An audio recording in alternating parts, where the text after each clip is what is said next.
Okay, I want you to close your eyes for a second. No, seriously, just for a moment. Yeah. Imagine you are standing in a garden. The air is heavy, that specific kind of humid, tropical air that just sticks to your skin. Hmm. And right in front of you, hanging from a tall green stalk, is something that honestly looks like an optical illusion. It's a flower, but it doesn't look static. It has these striking pink bracts. Those are the leaf-like parts. And coming out of them are these delicate, tiny yellow flowers. And the way they hang, the way they move in the breeze, they look exactly like tiny figures in flowing dresses. That is such a vivid image. Yeah. Tiny figures dancing. It really is. It's called the dancing girl ginger. Oh. And the way it's described in our source material today, specifically that phrase, graceful, pendulous flower stalks, it just immediately transports you. But here's the catch. We aren't reading from, a botanical encyclopedia. No. We are reading a spread in National Geographic. No, we're reading from a blog post titled Notes on Gardening, Part 805. Part 805. I have to tell you, that number, it just stopped me in my tracks. It should. I mean, it implies a history, right? This is from a website called qianmeng.org, and the post was published just today, February 12, 2026. And while the description of this flower, the Globba winitii, is beautiful, the context of where we found it is what makes this deep dive so fascinating. Right, because the author, Ang, he doesn't describe himself as a botanist or a landscape architect. He isn't selling fertilizer. Not at all. If you look at the header of the site, he calls himself an old software plumber. A software plumber? I love that. It's evocative, isn't it? Yeah. He's someone who spends his nights tinkering with free Libra and open source software. So our mission for this deep dive is, well, it's a little different. We aren't just talking about a plant. No. We are connecting the dots between the precise, logic-driven world of software engineering and the organic, sort of messy world of tropical gardening. We're looking at what happens when a mind trained to debug code applies that same rigorous observation to nature. And let me tell you, the result is surprisingly poetic, but also, frankly, kind of intimidating in its scope. I mean, Part 805. Who tracks their garden that closely? Someone who understands the value of data. And that's really where we need to start, with the flower itself and how our software plumber sees it. Okay, let's unpack the dancing girl. So Ang writes that during the festive season, this specific species caught his eye. He mentions the graceful sway and makes that comparison to the tiny figures in flowing dresses. It feels like a moment of just, pure appreciation, right? It does start that way. It starts with the aesthetic input. But look at what happens immediately after the appreciation. Okay. He doesn't just sit there and smell the flowers. He says, after a quick identification, I purchased a few specimens to evaluate their growth and hopefully attempt propagation later on. Evaluate their growth. That's very clinical. It's not, I planted them to see if they'd bloom. It's an evaluation. That is the engineer kicking in. Most of us buy a plant because it's pretty, we stick it in the ground, and we hope for the best. Right. We hope it doesn't die. Exactly. Ang is running a program. He's introducing a new variable, the Globba winitii, into his system. He notes that while the plant meets his selection criteria, it presents a significant challenge. Right. He mentions the high-humidity microclimate. Which is critical. He notes it needs semi-shade and a high-humidity microclimate. Now, even in a tropical area, microclimates are tricky. A spot 3 feet to the left might be too dry. A spot 3 feet to the right might get too much sun. He isn't just planting it. He is, as he says, going to continue to evaluate its long-term viability. It sounds like he's beta testing the flower.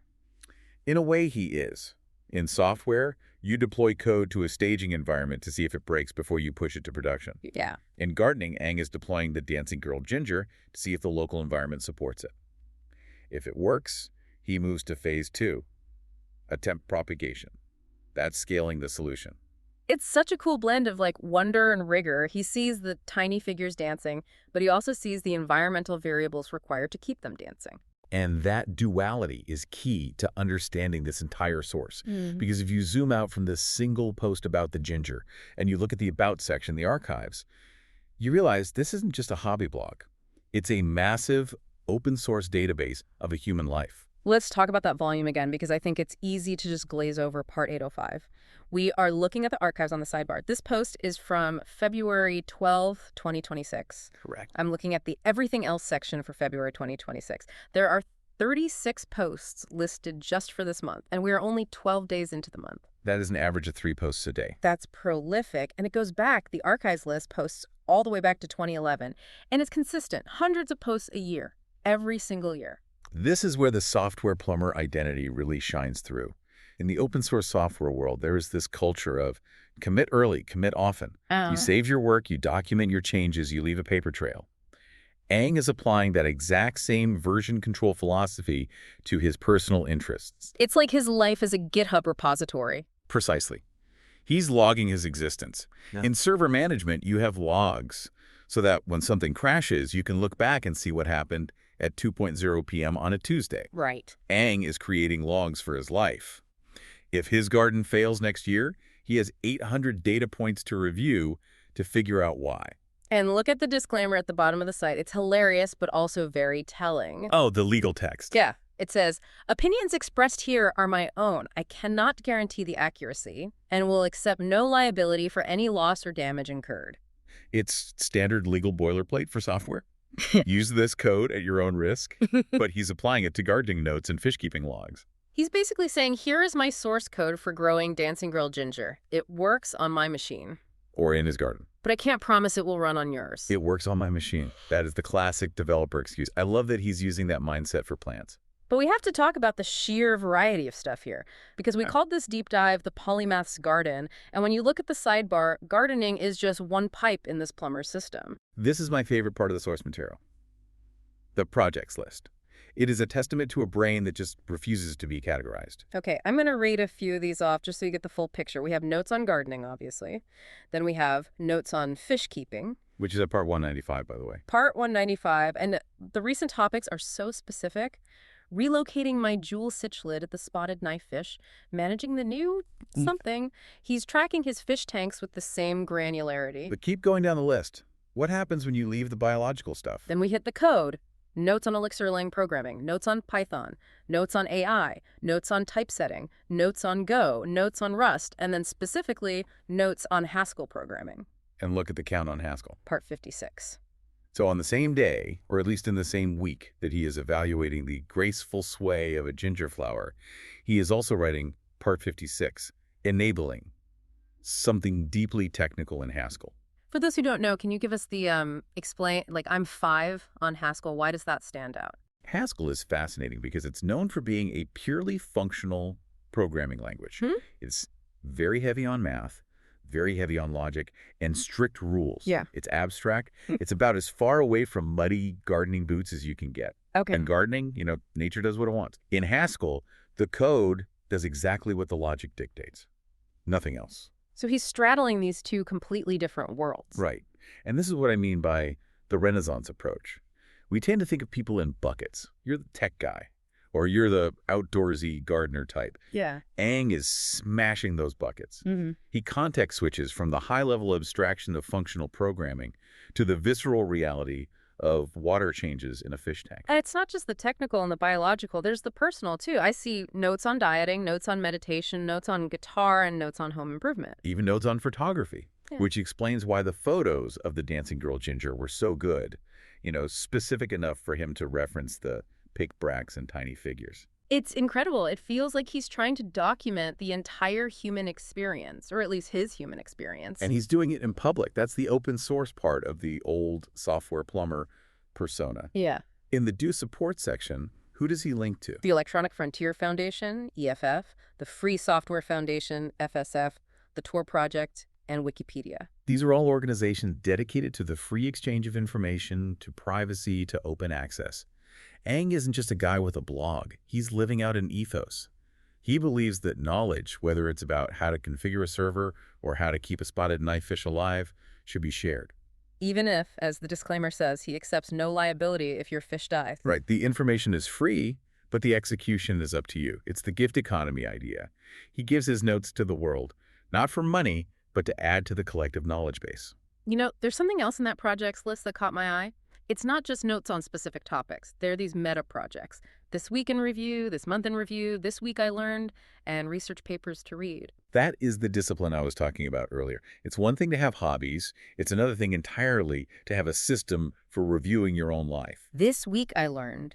That implies a constant state of studenthood. He's never finished. He's never an expert who stops learning. He's always gathering new data. And research papers to read. I mean, who puts that on their blog sidebar next to beta spawn logs? A polymath. someone who sees connections where other people don't. Think about it. Reading a research paper requires critical thinking, analyzing methodology, synthesizing results. Isn't that exactly what he's doing with the Dancing Girl Ginger? He's reading the paper of nature. He's observing the methodology of the microclimate. That's a great point.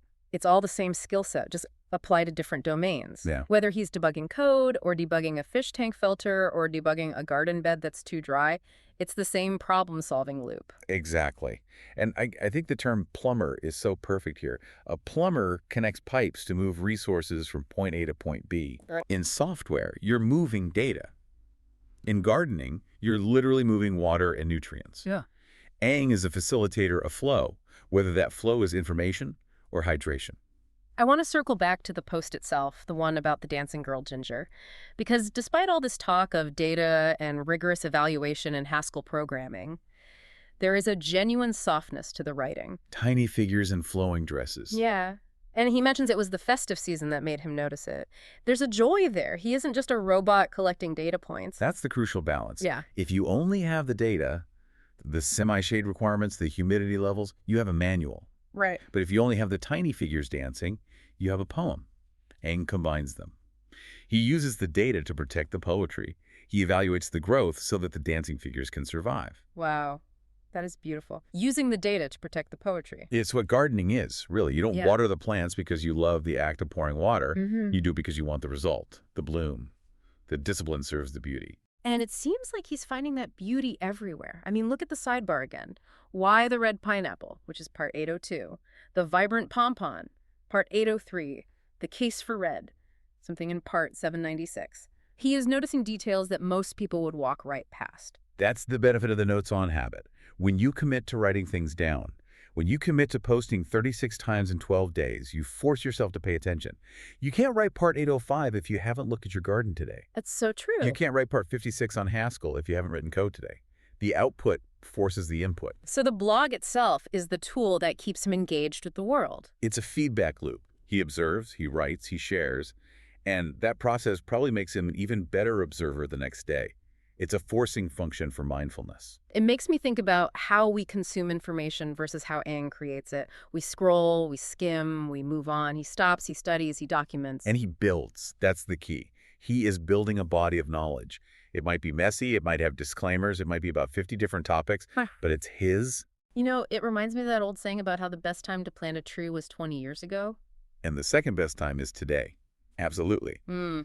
Aang started this tree, this archive, in 2011. That is 15 years of consistent data entry. 15 years. Just think about who you were 15 years ago.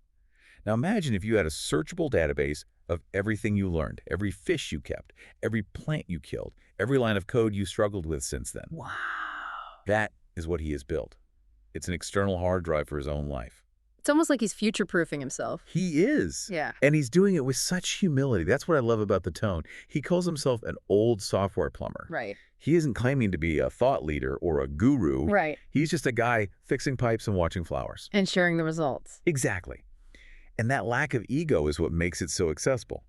If he came across as the world's leading expert on Globba winitii, you might feel intimidated. But because he's just saying, hey, I bought this, I'm evaluating it, here's a photo, it feels like an invitation. It's the works on my machine philosophy again. He's not saying this is the truth. He's saying this is my experience. Which is actually the very scientific approach. Science isn't about absolute truth. It's about observation and reproducibility. He's providing his observations. If you want to reproduce his results with a Dancing Girl Ginger, you have his notes. You know you need semi-shade. You know you need high humidity. But you might still fail. And that's okay. Because then you write notes on gardening, part 1, how I killed the ginger. And then you learn. And then you learn. So what does this all mean for us, for the listener who might not be a software engineer or a master gardener? Because I'm looking at this list: Haskell, Joule cichlids, meditation, and it's easy to feel like, well, I'm not that smart, I'm not that disciplined. I think the lesson is right there in the title of our episode, The Polymath's Garden. We often feel this pressure to specialize, to be the marketing person or the finance person. Yeah, we put ourselves in these little boxes. We do. Aang's blog is proof that you don't have to choose. Yeah. You can be deeply technical and deeply naturalistic. You can be analytical and artistic. You can be a plumber and a poet. Yes. And you don't need permission to start. You don't need to be an expert to start part 1 of your notes. Mm. Eng admits right there on the page he can't guarantee accuracy. But he writes anyway. Because the value isn't in being perfect. The value is in the evaluating, in the trying. Correct. It's about the process. It's about being interested in the world. Being interested. I like that. If you look at the sidebar, again, look at the everything else category. Just the fact that he has a category called everything else makes me happy. Yeah. It means he's leaving room for the unexpected. He's leaving room for the dancing girl Ginger to just show up and grab his attention. I love that. So here's my question to you, listening right now. What would your notes on Globba be? Yes. What is the topic you care about enough to reach part 805? Is it notes on cooking, notes on parenting, notes on fixing old cars? Or maybe it's just notes on today. Just the act of noticing what is happening around you. It's intimidating to think about reaching part 800, but, I mean, Eng didn't start at part 800. He started at part 1 way back in 2011. And he just kept going. Just like the dancing girl Ginger. How so? Well, the Ginger's a perennial. That means it comes back year after year. It has a cycle, it goes dormant, and then it pushes up those graceful stalks again. Eng's writing is perennial. He shows up month after month, year after year. That's a great connection. It's not about the sprint. It's about the season. And I think that's the final thought I want to leave everyone with. We tend to look for the quick fix, the viral post, the instant bloom. But a garden and a life of learning, it doesn't work that way. It takes time. It takes specific conditions. Yeah. It takes semi-shade and high humidity, metaphorically speaking. And it takes the discipline to keep tending to it, even when no one is watching. Or when the only person reading is you, checking your own notes from 3 years ago to remember how to treat a sick fish. The act of noticing and writing it down is what makes the garden grow, is what makes the mind grow. So go find your dancing girl Ginger today. Find that one thing that looks like a tiny figure in a flowing dress and maybe, just maybe, write it down. Start your own part 1. Thanks for diving in with us. See you next time.